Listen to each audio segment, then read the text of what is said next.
actions. This story in from the Daily Beast about convicted child ex trafficker Ghislaine Maxwell. So, apparently, she has secured a secret prison transfer after the Bureau of Prisons waived a rule designated to punish ex offenders. So, Maxwell, the alleged ex trafficker, I don't know, do you still have to say alleged when she's actually in prison for the crimes? But we'll go ahead and say what they said. Okay, so alleged ex trafficker Jeffrey Epstein's accomplice has spent the last 3 years serving a 20-year sentence at a federal prison in Tallahassee, Florida. So she was transferred to a lower security federal prison camp closer to her family in Bryan, Texas, last week after she reportedly spent 2 days speaking with Deputy Attorney General Todd Blanche about her connections to Epstein. And this was, again, something that we saw during last week. She had those meetings with Todd Blanche. Um, and then shortly thereafter, she's been moved.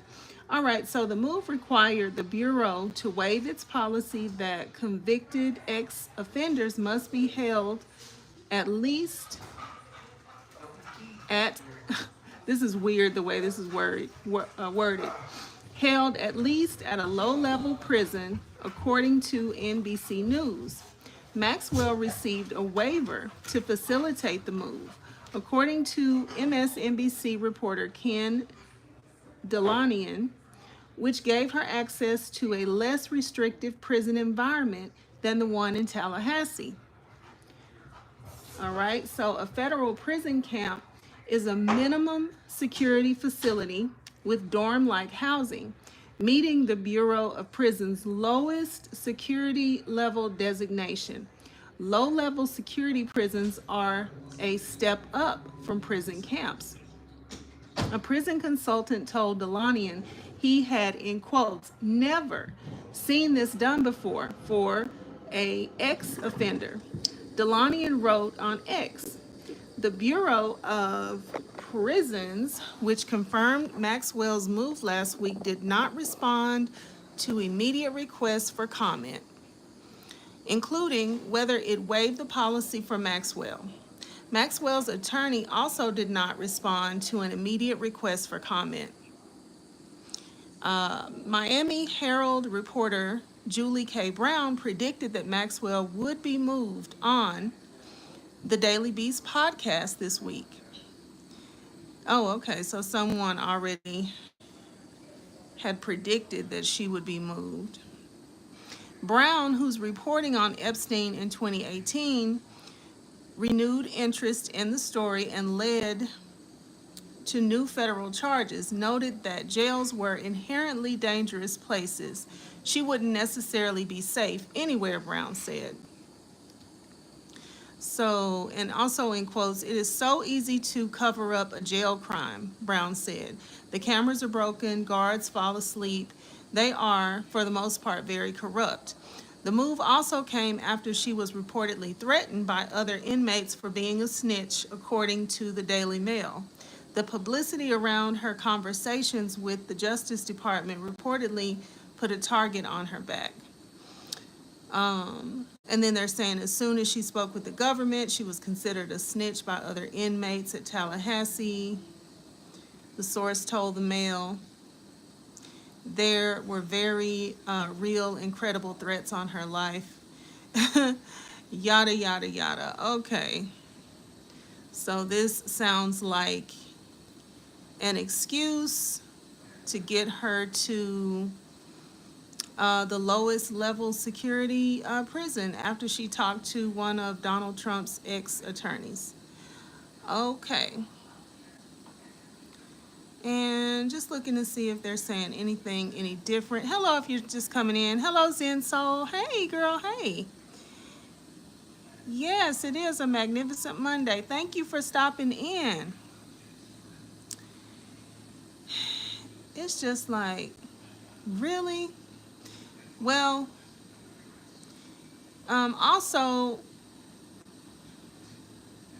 Donald Trump has not ruled out a pardon. So, and it says that in the last part of this article, Maxwell has also reportedly sought a pardon from President Donald Trump, who has not ruled it out, as his alleged connections to Epstein have become a topic of intense speculation, even among the most loyal followers. So,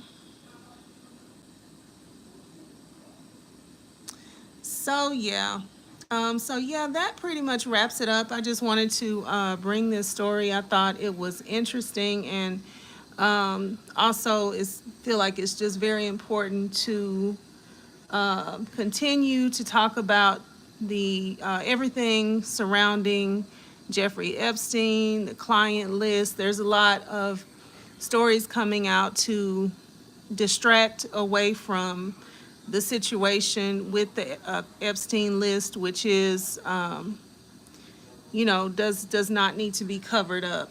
So we'll continue looking into whatever comes out around these type of stories. And I thank you all for stopping in.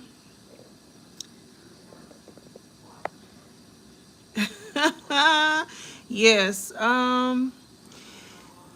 He's just doing whatever he wants to do. And I noticed that whenever he talks about pardoning people, he'll say, well, I'm allowed to. And he'll also talk about how friendly or not friendly he was with the people involved, like Diddy. He specifically talked about pardoning Diddy. Here recently, a reporter asked him in an interview, and he went on to talk about their relationship and how they used to get along so well together. But then when he ran for public office, Diddy said some not so nice things about him. And I think the reporter said, so you probably won't pardon him. And I think he kind of nodded, but he didn't say, I'm not going to pardon him. He just kind of hawed around with the whole thing. So anyway, we'll see. We'll see. But we definitely want to keep the Jeffrey Epstein talk going on around that, as they try to just be so much of a distraction, and pulling Obama in, Beyonce in, Oprah, just whoever they can come up with to talk about to be a distraction away from Jeffrey Epstein.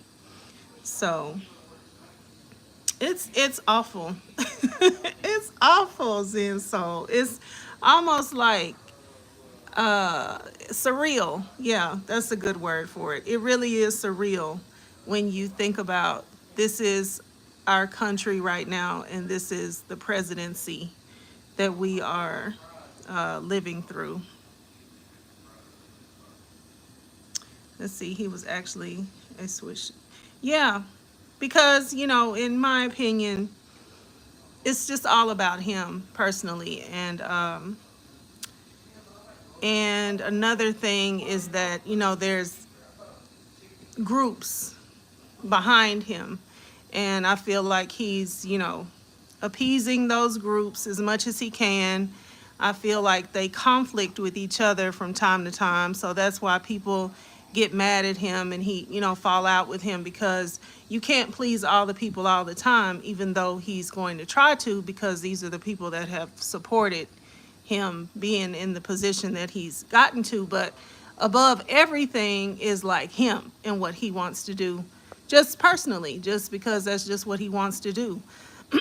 Like the jet from Qatar, and just all these different types of nonsensical things that, as he would put it, nobody's ever done. Like, nobody has literally ever done the things that he does as president. And it's just not in a good way at all whatsoever. Let's see. Yes, yes, I know he did used to be a Democrat. I do remember. I know what you meant, Zen. So yeah, yeah. Can we say grift? can we say, can we say one of the biggest grifts that the nation has ever seen? I looked into Chat GPT last night just to ask a question. Whatever happened to vetting, presidential vetting? And I found some interesting things. I might bring that back as a quick video to talk about what happened to vetting, because I thought vetting was very official and, just a lot of checks had to be checked off in order for somebody to even run as the president. And I think most people would be surprised to know that it's just not so. And there isn't much there isn't much officially in the way of like anybody becoming president. But anyway, it was quiet in this household when I got started, and now it's people are talking every way, dogs running around. So anyway, I'm gonna go ahead and get off of here. But I may bring y'all back, bring back the vetting topic, because I think people would like to know that. Like his theme song, for the love of money. Oh my gosh, I didn't know that. I never was an Apprentice fan. I didn't really watch that. But okay, well, thank y'all for stopping in. That's the latest on him, and I will see you on the next one. Bye bye.